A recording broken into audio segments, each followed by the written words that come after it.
Hello students, कैसे हैं सभी आप। आई होप आप सब अच्छे होंगे और आपकी तैयारी भी बहुत अच्छी चल रही होगी। तो आज हम शुरू करने वाले हैं जनवरी और फरवरी मंथ के आर्ट एंड कल्चर के करंट अफेयर्स। ठीक है, तो आज देखते हैं थोड़ा सा। अगर आपको इस वीडियो की पीडीएफ चाहिए तो आप O2ICE अकेडमी की ऐप को डाउनलोड कर सकते हैं। वहाँ पे एनटी का कोर्स अवेल करके आप करंट अफेयर वाले फोल्डर्स में जाके यहाँ पर सारी की सारी पीडीएफ्स अवेलेबल हैं, यहाँ से डाउनलोड कर सकते हैं।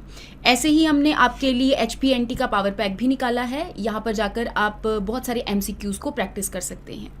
तो सबसे पहले हम बात करते हैं सेंट कुरियाकोसे अलायस छवारा जी के बारे में। तो इनकी 3 जनवरी को 150th डेथ एनिवर्सरी मनाई गई थी। तो अगर मैं इन पर्सनैलिटी की बात करूं तो ये केरला के अंदर एक social reformer, educationist, social entrepreneur और प्रोलिफिक पोएट हैं।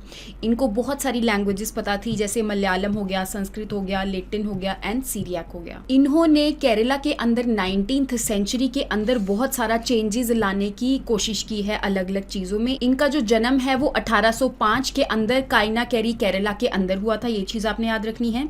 देन इज इनके कुछ लिटरेरी वर्क्स हैं। कई बार ऐसे पूछा जाता है कि फॉर एग्जाम्पल बताओ कि ये लिटरेरी वर्क कौन सी पर्सनैलिटी ने लिखा है, तो इसके रिगार्डिंग कई बार क्वेश्चन पूछा जाता है। तो इनके आपको 3 लिटरेरी वर्क्स के बारे में पता होना चाहिए, ये आप यहाँ पर देख सकते हो। जो सबसे पहला है, यहाँ पर मलयालम लैंग्वेज में उन्होंने एक एपिक लिखी है। देन इज उन्होंने एक आत्मानुतपम लिखी है जो कि उनके इनर सेल्फ के बारे में बताती है। एक और उन्होंने लिखी है, दैट इज ओरुनल्ला अपांते छवरुल। इसके बारे में उन्होंने एक लविंग फादर के बारे में बताया है और कैसे वो अपनी बच्चों की अपब्रिंगिंग करते हैं, इसके बारे में इन्होंने यहाँ पर मेंशन किया हुआ है। तो आपको इन सोशल रिफॉर्मर के बारे में पता होना चाहिए, कौन सी जगह से है, उनके क्या लिटरेरी वर्क्स है, कब उनका जन्म हुआ था और कहाँ पे इन्होंने चेंजेस लाने की कोशिश करी थी। नेक्स्ट हम बात करते हैं अपाटानी टेक्सटाइल प्रोडक्ट के बारे में। तो रिसेंटली एक कंपनी है जिसका नाम है जीत जीरो प्रोड्यूसर कंपनी लिमिटेड। ये एक नॉर्थ ईस्टर्न रीजन की एक कंपनी है जिन्होंने एक एप्लीकेशन फाइल की है कि हमें इस टेक्सटाइल प्रोडक्ट के लिए ज्योग्राफिकल इंडिकेशन टैग चाहिए। अब सबसे पहले ज्योग्राफिकल इंडिकेशन टैग जो है वो हम बाद में बात करेंगे। तो सबसे पहले हम बात करते हैं अपातानी टेक्सटाइल प्रोडक्ट के बारे में। तो ये एक ऐसा टेक्सटाइल प्रोडक्ट है जिसके ऊपर आपको अलग अलग डिज़ाइंस मिलेंगे, जिगजैग डिज़ाइंस मिलेंगे। पर्टिकुलरली ये शॉल टाइप्स होता है और हैंड वूवन होता है, जिगजैग डिज़ाइंस होते हैं। देन इज ज्योमेट्रिक पैटर्न्स होते हैं और एंगुलर डिज़ाइंस होते हैं इस टेक्सटाइल प्रोडक्ट के ऊपर। ये जो प्रोडक्ट है एक पर्टिकुलर ट्राइब बनाती है जिसका नाम है अपातानी ट्राइब। और ये जो ट्राइब है वो कौन से रीजन में मिलती है, जो अरुणाचल प्रदेश वाला रीजन है, आपको नॉर्थ ईस्टर्न वाला रीजन, वहाँ पे एक ज़ीरो रीजन है जिसका नाम है ज़ीरो, ZIRO। तो ये बेसिकली लाई करता है लोअर सुबनसिरी वाले डिस्ट्रिक्ट में। वहाँ पे आपको ये जो ट्राइब मिलेगी और ये ऐसे टेक्सटाइल प्रोडक्ट्स को बनाती है। इनके जो शॉल हैं उनको हम सुपुन तारी भी कहते हैं और जिग ज़ीरो और जिलान और जैकेट्स भी कहते हैं। तो ये कुछ चीज़ें आपने इस टेक्सटाइल प्रोडक्ट के बारे में याद रखनी है। नेक्स्ट हम बात करते हैं ज्योग्राफिकल इंडिकेशन सर्टिफिकेशन के बारे में। तो आपको पता ही होगा कि अगर किसी भी रीजन की कोई ऐसी चीज़ फेमस है और उसके लिए हमें उसके राइट्स चाहिए कि हम वो जो चीज़ है सिर्फ हम ही बना सकते हैं। फॉर एग्जांपल ये टेक्सटाइल जो प्रोडक्ट है वो सिर्फ अरुणाचल प्रदेश वाली यही ट्राइब बना सकती है। अगर उनको ये ज्योग्राफिकल इंडिकेशन टैग मिल जाए तो उनको इकोनॉमिकली, फाइनेंशियली बहुत ज़्यादा बेनिफिट होगा। तो अगर मैं ज्योग्राफिकल इंडिकेशन टैग की बात करूँ, यहाँ पे अलग अलग रीजन से कोई भी जो चीज़ ओरिजिनेट कर रही है उनको ये सर्टिफिकेशन दिया जाता है और वो वहाँ की फेमस होनी चाहिए। ये जो ज्योग्राफिकल इंडिकेशन टैग है ये एक पर्टिकुलर एक्ट के अंदर दिया जाता है जिसको हम बोल रहे हैं geographically indications of goods registration and protection act of 1999। इस एक्ट के तहत ज्योग्राफिकल इंडिकेशन टैग को दिया जाता है। बाकी कौन देता है इस टैग को, जो पेटेंट्स, डिज़ाइंस और ट्रेडमार्क्स का कंट्रोलर जनरल होता है वही ज्योग्राफिकल इंडिकेशन का रजिस्ट्रार होता है। दैट मीन्स जो ज्योग्राफिकल इंडिकेशन टैग्स देता है वही पेटेंट्स वगैरह भी देता है बेसिकली। तो अगर एक बार किसी भी चीज़ के लिए ज्योग्राफिकल इंडिकेशन टैग मिल जाए तो वो 10 साल तक वैलिड होता है और उसको दोबारा उसको रिन्यू करवाने की ज़रूरत पड़ती है। ठीक है, ये कुछ चीज़ें आपने ज्योग्राफिकल इंडिकेशन टैग के बारे में याद रखनी है। नेक्स्ट हम बात करते हैं कावी आर्ट के बारे में। तो रिसेंटली हमारे जो प्राइम मिनिस्टर हैं उन्होंने कावी आर्ट को रिवाइव करने के जो भी आर्टिस्ट वगैरह हैं उनको बहुत ज़्यादा प्रेज किया है। तो एक बार आपको कावी आर्ट के बारे में पता होना चाहिए। तो जो कावी आर्ट है वो एक ऐसी आर्ट है जो कि मंदिरों के ऊपर पेंट वगैरह किया जाता है। तो आप देख सकते हो कि मंदिरों की जो अंदर वाली दीवारें हैं और जो बाहर वाली दीवारें हैं वहाँ पर इस लाल कलर से ऐसे पेंटिंग सी बनाई जाती है। तो ये जो पेंटिंग है, कावा का मतलब आप देख सकते हो कि इसको हम रेड सॉयल भी कहते हैं, और पहले ये जो आर्ट है वो रेड क्ले से की जाती थी, और स्पेशली ये जो आर्ट है वो गोवा वाले रीजन में बहुत ज़्यादा फेमस थी। लेकिन क्योंकि यहाँ पर पोर्चुगीज़ ने गोवा के अंदर रूल किया, ये आपको पता ही होगा, तो यहाँ के जो लोग हैं, आर्टिस्ट्स हैं, वो एक जगह से दूसरी जगह वो माइग्रेट हो गए, और उन्होंने वहाँ पर भी जाकर इस फेमस आर्ट को क्या कर दिया, इस आर्ट को फेमस कर दिया। जैसे कि महाराष्ट्र हो गया, कर्नाटका वाले रीजन में भी ये जो आर्ट है वो देखी जाती है। नेक्स्ट हम बात करते हैं जो जगन्नाथ टेम्पल है उसके बारे में। रिसेंटली ये न्यूज़ में इसीलिए था क्योंकि जो ओडिशा की स्टेट गवर्नमेंट है, उन्होंने श्री जगन्नाथ टेम्पल एक्ट जो 1954 वाला है उसके अंदर कुछ अमेंडमेंट्स की हैं। उन्होंने बोला है कि अगर जो टेम्पल की एडमिनिस्ट्रेशन है, अगर वो लैंड को लीज पर देना चाहें तो वो दे सकते हैं without the approval of state government. लेकिन पहले ऐसा नहीं होता था, अगर टेम्पल के लैंड को किसी को देना होता था तो उस टाइम पे स्टेट से अप्रूवल चाहिए होती थी। लेकिन अब यहाँ पे उन्होंने बोल दिया कि ऐसी कोई अप्रूवल नहीं चाहिए। इससे पहले अगर मैं इन एक्ट्स की बात करूं कि जो श्री जगन्नाथ टेम्पल है उसको कौन कौन से एक्ट जो है वो गाइड करते थे, तो सबसे पहले 1806 के अंदर ब्रिटिश गवर्नमेंट ने एक एक्ट पास किया था, लेकिन उस एक्ट के तहत टेम्पल को कुछ टैक्सेस वगैरह पे करने होते थे। लेकिन जब हमें इंडिपेंडेंस मिली तो उस टाइम पे हमने एक जगन्नाथ टेम्पल एक्ट बना दिया 52 का, और वो इफेक्ट में कब आया, 1954 के अंदर।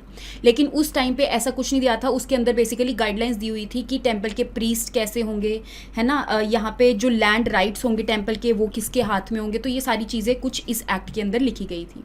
लेकिन अभी रिसेंटली इस एक्ट के अंदर अमेंडमेंट हुई है कि यहाँ पर जो टेम्पल की एडमिनिस्ट्रेशन है वो खुद से ही टेम्पल का जो लैंड है उसको लीज पे दे सकती हैं, उनको स्टेट अप्रूवल की ज़रूरत नहीं है।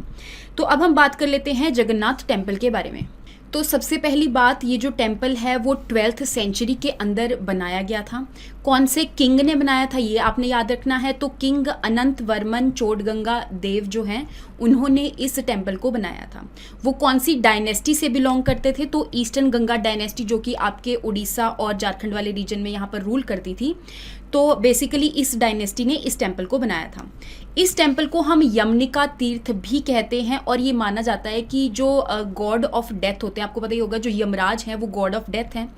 तो अगर जो भी पर्सन इस जगन्नाथपुरी में रहता है, वहाँ पे जो गॉड ऑफ डेथ है उनकी जो भी पावर्स होती हैं वो नलीफाई हो जाती हैं। नेक्स्ट इज, इस टेम्पल को हम व्हाइट पगोडा भी कहते हैं। अब आप मुझे बताओगे कि कौन सा ऐसा टेम्पल है जिसको हम ब्लैक पगोडा कहते हैं। तो ये जो टेम्पल है वो 4 धाम पिलग्रिमेजेस के अंदर आता है। जैसे कि बाकी के 4 धाम कौन कौन से हैं, जैसे बद्रीनाथ हो गया, द्वारका हो गया, रामेश्वरम हो गया, और पुरी के अंदर ये जगन्नाथ टेम्पल हो गया। देन इज, इस टेम्पल के 4 गेट्स हैं, जैसे कि ईस्टर्न सिंह द्वार हो गया, देन इज सर्दर्न अश्व द्वार हो गया, वेस्टर्न व्याघ्र द्वार हो गया, और नॉर्दर्न हस्ती द्वार हो गया। तो इस टेम्पल के 4 गेट्स हैं। ये कुछ चीज़ें आपने जगन्नाथ टेम्पल के बारे में याद रखनी है। नेक्स्ट हम बात करते हैं माया सिविलाइजेशन के बारे में। तो रिसेंटली एक स्टडी आई है जिसके अंदर पाया गया है कि माया सिविलाइजेशन के अंदर कुछ 500 ड्रॉट रेजिस्टेंट एडिबल प्लांट्स थे।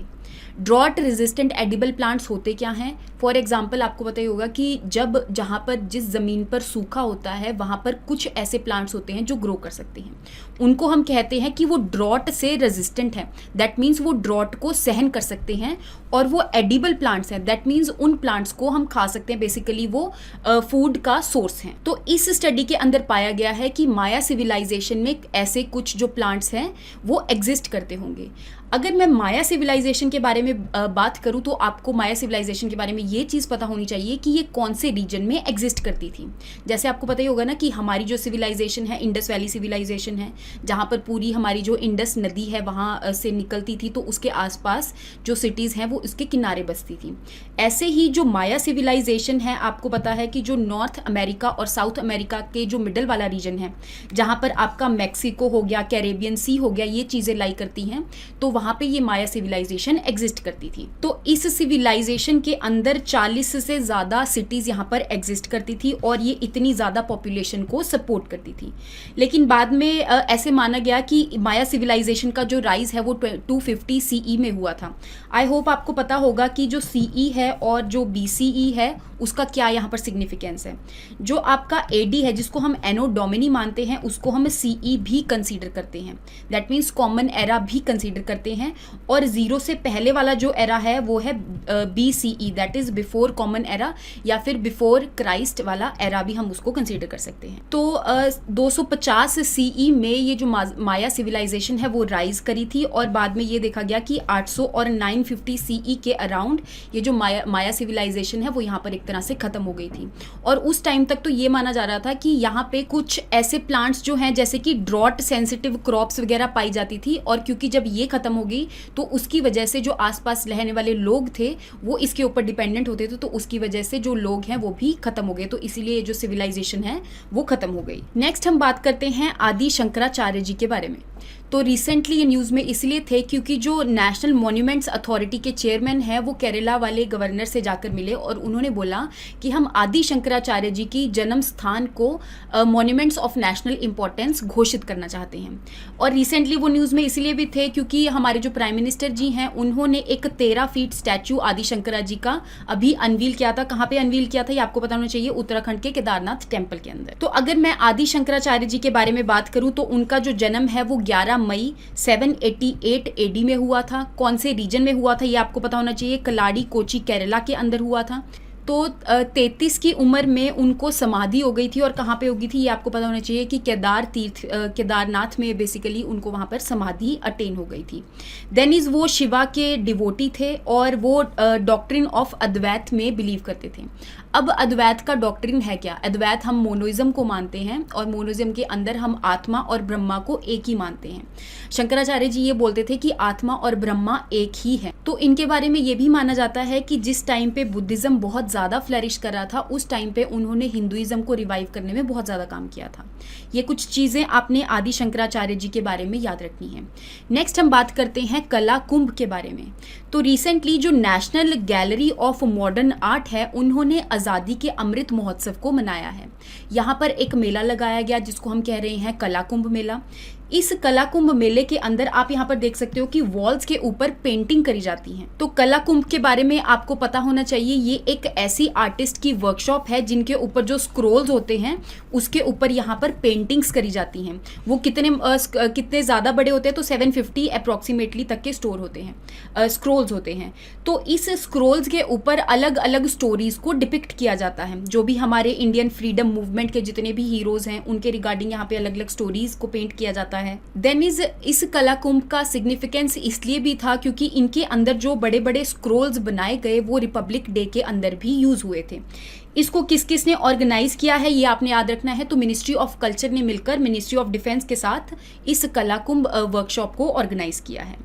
बेसिकली इसका एम यही है कि हमारी जो भी नेशनल हेरिटेज है उसको एक तरह से बढ़ावा देना और उसको जगह जगह उसकी अवेयरनेस क्रिएट करना और एक तरह से लोगों को यहाँ पर हमारे जो फ्रीडम स्ट्रगल है उसके बारे में इंस्पायर करना। ये कुछ चीज़ें आपने कला कुंभ के बारे में याद रखनी है। नेक्स्ट हम बात करते हैं तिरुवल्लुवार डे के बारे में। तो रिसेंटली हमारे जो प्राइम मिनिस्टर जी हैं उन्होंने तिरुवल्लुवार डे के दिन जो तिरुवल्लुवार जी हैं उनको ट्रिब्यूट पे किया है। तो इसके बारे में आपने कुछ चीज़ें जो याद रखनी है कि सबसे पहले इसको 1935 में मनाया गया था, लेकिन उस टाइम पे ये मई के मंथ में हम मनाते थे। लेकिन अब हम इसको पोंगल सेलिब्रेशंस वाले दिन मनाते हैं, या फिर मैं कहूँ जिस दिन भी पोंगल होता है उस दिन हम तिरुवल्लुवार डे को मनाते हैं। अगर मैं तिरुवल्लुवार जी के बारे में बात करूँ तो वो एक तमिल के पोएट हैं, फिलोसोफर हैं, ओरेटर हैं, राइटर हैं और जो तमिल के लोग हैं उनके लिए ये एक बहुत बड़ी लेजेंड है।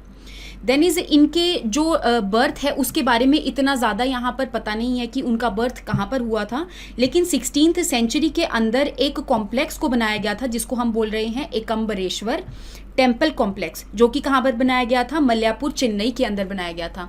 तो यहाँ पर ये माना जाता है कि इस कॉम्प्लेक्स के अंदर जो पेड़ है उसी के नीचे इनका बर्थ हुआ था। देन इज कौन सी सेंचुरी के टाइम पे जो तिरुवल्लुवार जी हैं वो तमिल में थे, तो 4th से 6th सेंचुरी के बीच में थे। उनका एक जो पॉपुलर वर्क है दैट इज तिरुकुराल। कुछ और इम्पॉर्टेंट चीज़ जो तिरुवल्लुवार जी के बारे में आपको पता होने चाहिए कि उन्होंने एक तमिल लिटरेचर लिखी थी जिसको हम बोल रहे हैं तिरुकुराल। इस तिरुकुराल के सबसे पहली बात तो ये तमिल लैंग्वेज में लिखी गई है। देन इज इसके अंदर बहुत सारी अलग अलग चीज़ें बताई गई हैं। फॉर एग्जांपल इकोनॉमी के बारे में है, पॉलिटिक्स के बारे में है, देन इज एथिक्स के बारे में अलग अलग चीज़ें यहाँ पर इस बुक के अंदर इन्होंने बताई हैं। नेक्स्ट हम बात करते हैं गोट हेड योगिनी के बारे में। तो इनके बारे में आपको कुछ इंपॉर्टेंट चीज़ें जो पता होनी चाहिए। फॉर एग्जांपल ये एक ऐसा स्टोन आइडल है जो कि ऐसा माना जाता है कि हमारी कंट्री से ये चोरी हो गया था। तो रिसेंटली ये लंदन से मिला है और हमारे जो यूनियन मिनिस्ट्री ऑफ कल्चर हैं उन्होंने ये बोला है कि अभी वो हमें ये वापस करने वाले हैं। तो ऐसा माना जाता था कि ये लोखारी टेम्पल, लोखारी बंदा जो टेम्पल है उत्तर प्रदेश के अंदर, इसके अंदर ये जो आइडल है वो रहता था। इसकी क्या इंपॉर्टेंट चीज़ है कि इस योगिनी का जो हेड है वो एक गोट शेप के अंदर है। गोट आपको पता ही होगा, बकरी, तो उस शेप में इनका जो हेड है वो बना हुआ है। तो ये एक डीटी है जो कि माना जाता है कि ये योगिनी कल्ट की एक भगवान है। तो अगर मैं योगिनी कल्ट के बारे में बात करूं तो इसके ऊपर एक बुक भी लिखी गई थी जो कि विद्या दहेजिया जी ने लिखी थी। तो इनके ऊपर इन्होंने बहुत ज़्यादा स्टडी की थी और रिसर्च की थी। तो इन्होंने एक बुक लिखी थी जिसका नाम है योगिनी कल्ट एंड टेम्पल्स अ तांत्रिक ट्रेडिशंस। दैट मीन्स आप देख सकते हो कि योगिनी कल्ट के अंदर जो तांत्रिक ट्रेडिशंस वगैरह हैं, तांत्रिक चीज़ें हैं, वो बहुत ज़्यादा यूज़ होती हैं। तो ये कुछ चीज़ें आपने याद रखनी है कि कहाँ से मिली है, कौन से टेम्पल में थी, कौन सी सेंचुरी के टाइम पे थी और कौन से कल्ट से बिलोंग करती है। ये कुछ चीज़ें याद रखनी है। नेक्स्ट हम बात करते हैं रविदासिया कम्युनिटी के बारे में। तो रिसेंटली जो पंजाब के असेंबली इलेक्शंस हैं वो एक तरह से कोइंसिडेंटली उसी दिन हो रहे थे जिस दिन यहाँ पे रविदास जी की जयंती थी। तो जो भी रविदासिया कम्युनिटी है उन्होंने ये बोला कि आप असेंबली के इलेक्शन को एक तरह से डिले कर दीजिए। तो अगर मैं रविदासिया कम्युनिटी के बारे में बात करूं तो ये एक ऐसी कम्युनिटी है जो रविदास जयंती को बहुत ही ज़्यादा धूमधाम से मनाती हैं। ये ज़्यादातर कौन से रीजन में पाई जाती हैं उसके बारे में आपको याद रखना चाहिए। जलंधर का डेरा सचखंड बाला, इस रीजन में ये जो कम्युनिटी है बहुत ज़्यादा पाई जाती है। तो यहाँ से ये ट्रेन्स लेके वाराणसी वाले रीजन में जाती हैं और वहाँ पर जाकर एक तरह से स्नान वगैरह करके आती हैं। तो अगर मैं रविदास जयंती की बात करूँ तो इसको माघ पूर्णिमा वाले दिन मनाया जाता है। माघ पूर्णिमा आपका जो हिंदू कैलेंडर है उसके अकॉर्डिंग जो मंथ्स हैं, जैसे माघ हो गया, चैत्र हो गया, तो जो माघ है वो जनवरी और फरवरी के मंथ में लाई करता है। और यहाँ पर पूर्णिमा है जिस दिन फुल मून डे होता है, तो इस दिन रविदास जयंती को मनाया जाता है। अगर मैं गुरु रविदास जी के बारे में बात करूं तो वो एक 14th सेंचुरी के सेंट थे और उन्होंने भक्ति मूवमेंट को बहुत ज़्यादा चलाया था। यहाँ पर वो एक कॉबलर फैमिली के अंदर उनका बर्थ हुआ था और वो एक शेड्यूल कास्ट से बिलोंग करते थे, एक लोअर कास्ट से बिलोंग करते थे। और यहाँ पर उन्होंने कास्ट के रिगार्डिंग जो भी डिस्क्रिमिनेशन वगैरह होती है उसके रिगार्डिंग इन्होंने बहुत ज़्यादा लड़ाई की थी। तो भक्ति मूवमेंट के टाइम इन्होंने जो भी सॉन्ग्स और पोएम्स वगैरह लिखे थे तो उसको भी जो सिखिज्म का रिलीजियस टेक्स्ट है गुरु ग्रंथ साहिब जी, इनके अंदर भी इंक्लूड किया गया है। ये कुछ चीज़ें आपने रविदास जयंती और रविदासिया कम्युनिटीज़ के बारे में याद रखनी है। यहाँ पे आपके जनवरी और फरवरी के जो आर्ट एंड कल्चर के करंट अफेयर्स हैं वो कुछ कवर हो गए हैं। इसके नेक्स्ट लेक्चर में हम आर्ट एंड कल्चर का जो सेकंड पार्ट है वो देखेंगे। तो आई होप आपको यहाँ तक हर एक चीज़ समझ में आई होगी। तो thank you so much and keep revising. Have a good day.